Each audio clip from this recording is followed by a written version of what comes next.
Voici la correction de l'évaluation numéro 4. Donc, je commence par la correction des automatismes. La première question, il s'agit de factoriser l'expression qui vous est donnée. Donc, pour pouvoir factoriser cette expression, il faut repérer le facteur commun. Le facteur commun, c'est x moins 4. Donc, si je le mets en facteur, qu'est-ce qui va me rester?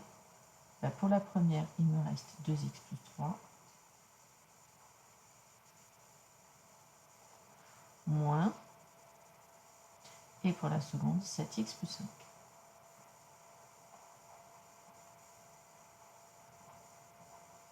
Donc je me retrouve bien avec une factorisation. Ceci est multiplié par tout ce qu'il y a dans le crochet. Je vais réduire l'expression de ce qu'il y a dans le crochet. Pour cela, 2x plus 3 reste 2x plus 3. Par contre, 7x plus 5, j'ai un signe moins devant la parenthèse. Donc il faut que je change le signe de tout ce qu'il y a dans la parenthèse. Donc ça fait moins 7x moins 5. Il me reste à réduire, ça fait x moins 4, facteur 2. 2x moins 7x, ça fait moins 5x. Plus 3 moins 5, ça fait moins 2. Et là, on a terminé la factorisation. Question 2, il s'agit d'écrire sous la forme irréductible le calcul qui est proposé. Donc ici, nous avons 1 moins 1 tiers fois 2 cinquièmes. La priorité des calculs est à la multiplication. Donc ça fait 1 moins. Pour ce qui est de multiplier deux fractions, il s'agit de multiplier les numérateurs entre eux et les dénominateurs entre eux. Ce qui fait 1 moins 2 quinzièmes. Ensuite, il faut que je soustrais 2 quinzièmes à 1.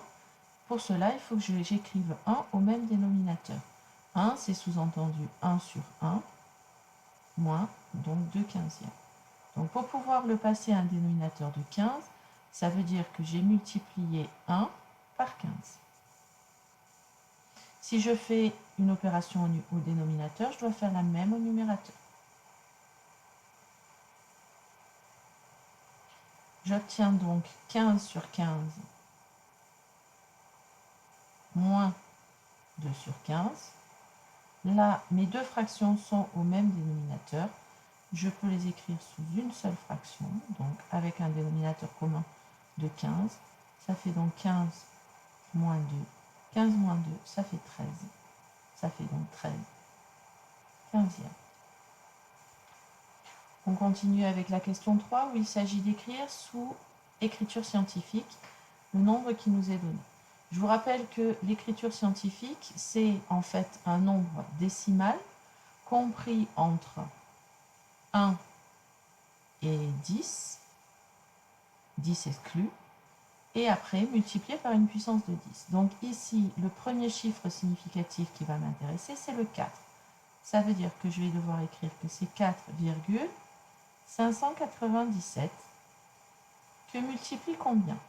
La virgule, en fait, si je l'ai déplacée ici, ça veut dire que j'ai décalé de 1, 2, 3, 4 rangs vers la droite. Donc, il faut que, pour retrouver le résultat, il faut que je multiplie par 10 puissance moins 4. Voilà l'écriture scientifique du nombre. Question 4, je vous donne une expression qui relie la pression, le volume et la température pour un gaz parfait de quantité n, et je vous demande d'exprimer P en fonction des autres variables. On a P fois V qui est égal à N fois R fois T, donc pour avoir juste P égale, il faut que je me débarrasse de ce V. Vu que c'est P fois V, il faut que je divise par V, et donc ça fait P égale N fois R fois T divisé par V, qu'on peut écrire sans les multiplications, N, R, T sur V. Dernière question, c'est la courbe représentative donnée. On vous demande sur l'intervalle 0,4 où elle est représentée de donner h de 0. h de 0, c'est-à-dire l'image de 0. Si x vaut 0, que vaut son image? Ici, c'est 3. Les antécédents de 2 par h, on sait que h de x est égal à 2. Et on cherche les valeurs de x. Ça veut dire qu'on sait qu'on a une ordonnée de 2 et on regarde les points de la courbe qui ont une ordonnée de 2. On en a 2, on a 1 et on a 2. Donc x égale 1 ou x égale 2 sont les antécédents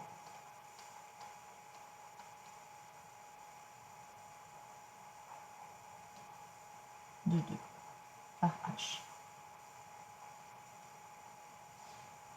Voilà, pour les automatismes, c'est terminé. On continue avec les statistiques. Donc, je vais vous donner un énoncé. Donc, l'exercice long est partagé en 2 parties.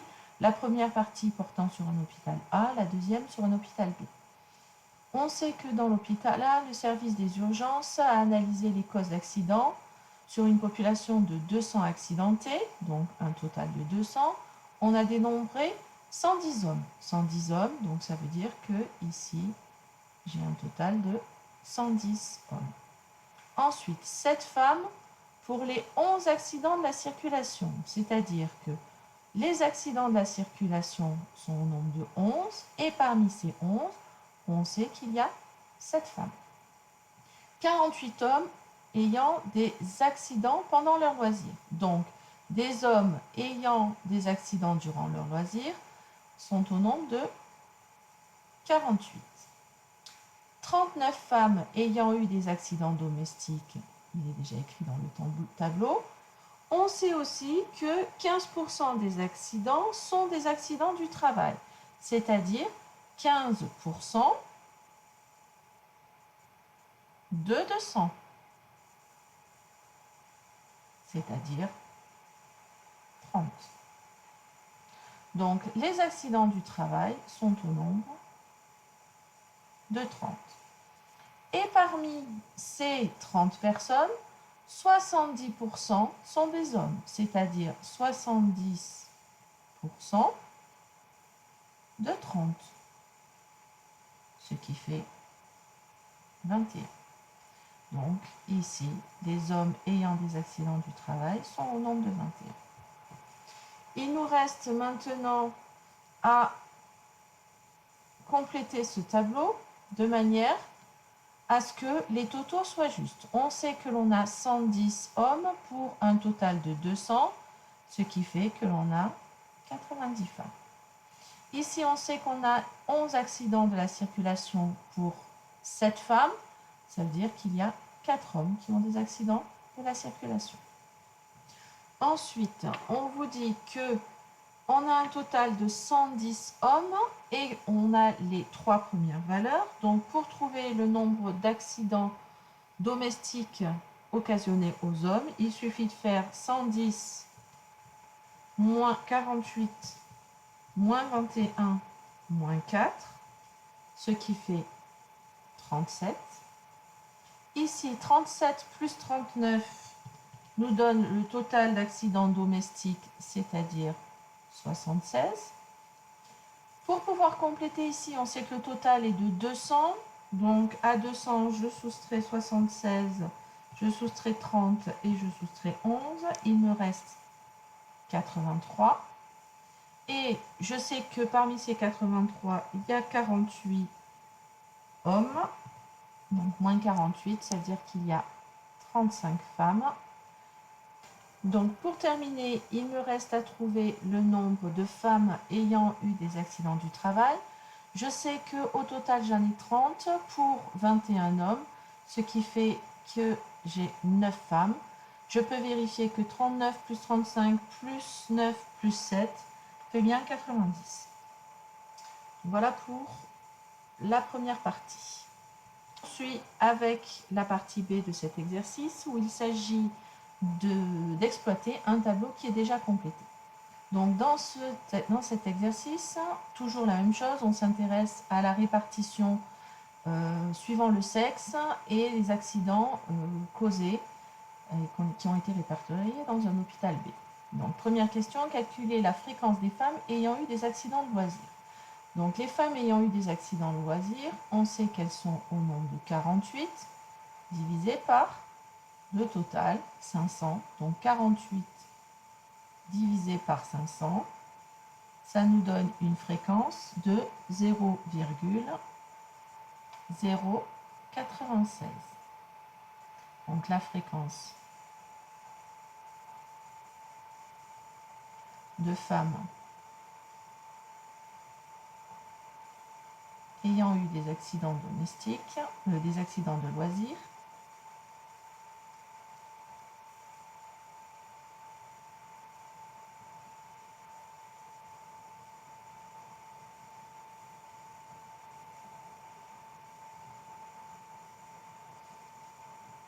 est de 0,096. On ne demandait pas de mettre la fréquence en pourcentage, mais pour indication, ça correspondrait à 9,6%. Question 2. Calculer la fréquence des accidentés de la circulation parmi les hommes hospitalisés. Donc les hommes hospitalisés, ils sont au nombre de 330. Et on s'intéresse à ceux qui ont eu des accidents de la circulation. Donc ce qui va nous donner 10 sur 330.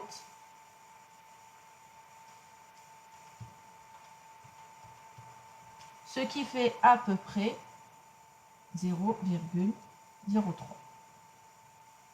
Donc la fréquence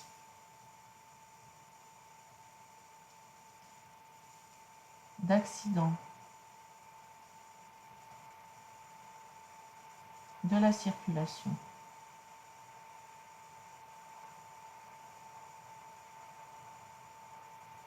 parmi les hommes hospitalisés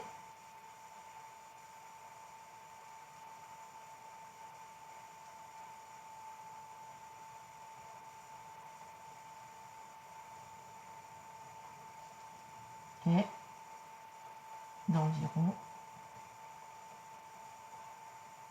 0,03, ce qui fait, même si ce n'est pas demandé, à peu près 3% d'accidents de la circulation parmi les hommes hospitalisés. Et pour terminer, je demande d'établir le tableau des fréquences conditionnelles du sexe par rapport aux accidents domestiques, c'est-à-dire que la référence, ça sera les accidents domestiques, c'est-à-dire 286, et on cherche la fréquence pour les hommes et pour les femmes.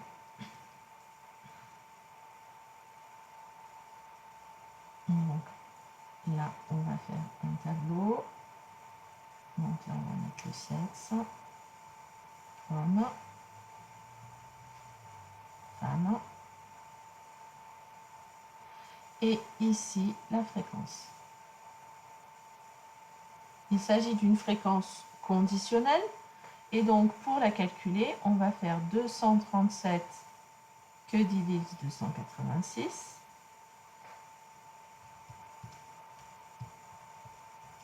ce qui fait à peu près 0,829. Et pour les femmes, donc 49 sur 286, ce qui fait à peu près 0,171. Et donc, le tableau que l'on obtient, c'est 0,829, 0,171. Passons maintenant à l'exercice de spécialité.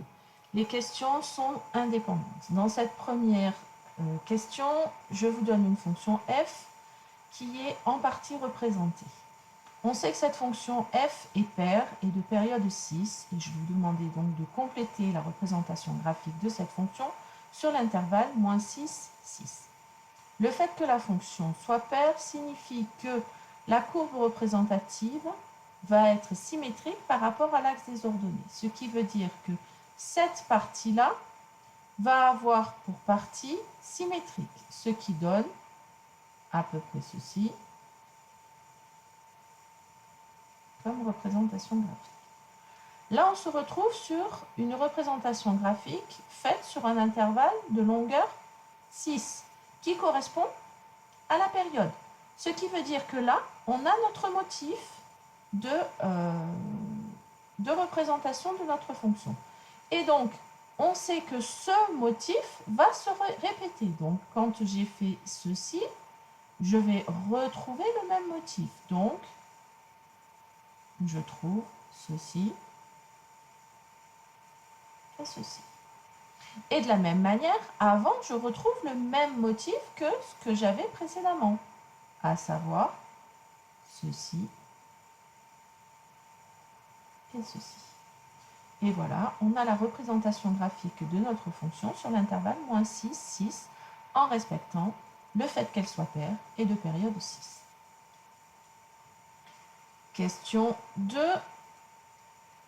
Je vous donne un réel x qui appartient à l'intervalle pi sur 3, 3pi sur 4. Et je demande de déterminer la valeur de son sinus. Je vous rappelle que le sinus se lie, quand on a le cercle trigonométrique, sur l'axe des ordonnées.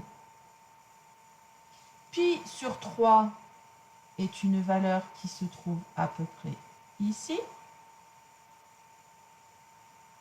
Et 3pi sur 4 à peu près ici.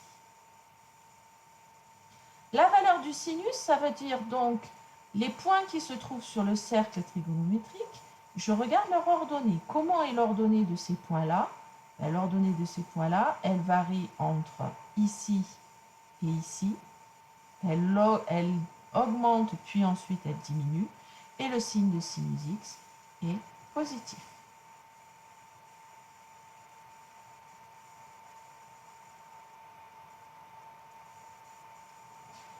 Question 3. Déterminer une valeur possible du réel y telle que cosinus de y égale moins racine carrée de 3 sur 2 et sinus de y égale moins 1 demi.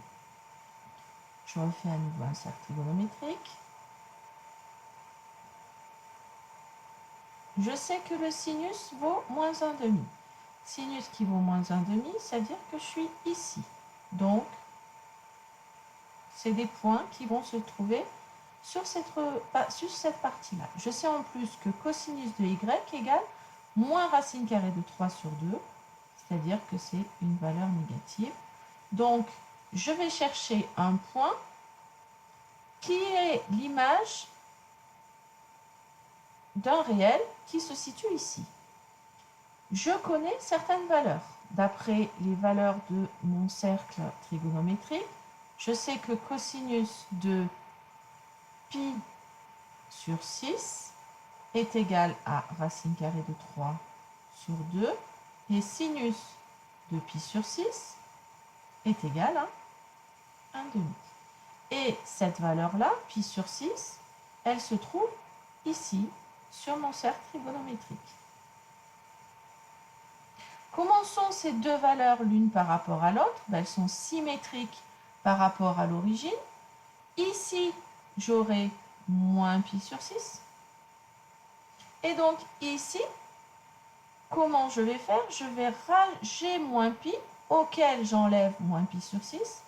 Donc j'obtiens que la valeur que j'ai en rouge, une valeur possible, ça va être moins 5pi sur 6. Je pourrais aussi donner comme autre valeur, si je pars de pi sur 6, je rajoute pi. Pi sur 6 plus pi, ça fait 7pi sur 6, qui se trouve au même endroit. Donc, ma valeur de y possible, y peut valoir 7pi sur 6, ou y peut valoir moins 5pi sur 6. Il y en a bien entendu une infinité, puisque si je rajoute des multiples de 2pi, ou que j'enlève des multiples de 2pi, je retombe toujours au même endroit. On continue avec la question 4. Résoudre dans R l'équation trigonométrique sinus x égale moins racine carrée de 3 sur 2. Je refais mon cercle trigonométrique et je vais déjà commencer par placer les valeurs que je connais. Le racine carrée de 3 sur 2 en sinus, je sais que c'est un réel qui vaut pi sur 4. Moins racine carrée de 3 sur 2, ça veut dire que je suis complètement symétrique. Ça veut dire que je suis à peu près ici. Donc, c'est des points qui se situent sur ce cercle, sur le cercle-là. Donc, j'en ai deux. Le premier qui est là et le deuxième qui est ici. Comment est le point bleu par rapport au point jaune? Ils sont symétriques par rapport à l'axe des abscisses. Et donc ici, je me retrouve avec moins pi sur 4. Ici, pour passer de pi sur 4 au point rouge, je fais quoi? Ils sont diamétralement opposés, donc j'ai ajouté pi. Pi sur 4 plus pi, ça fait 5pi sur 4.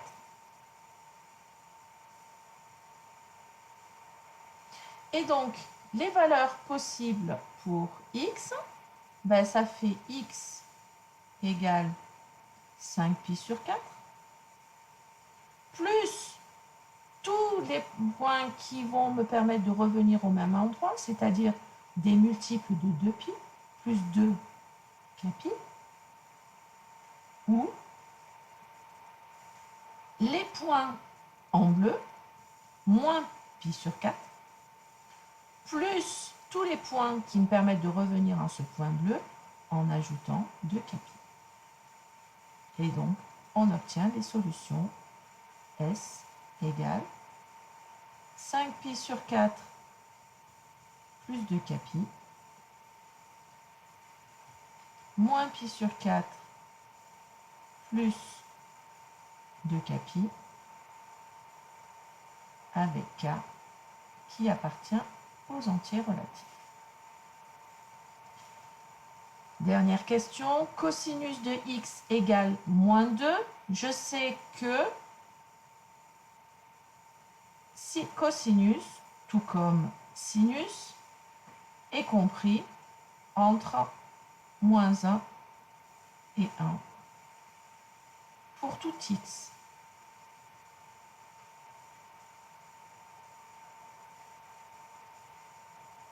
Donc, cosinus x égale moins 2 est impossible.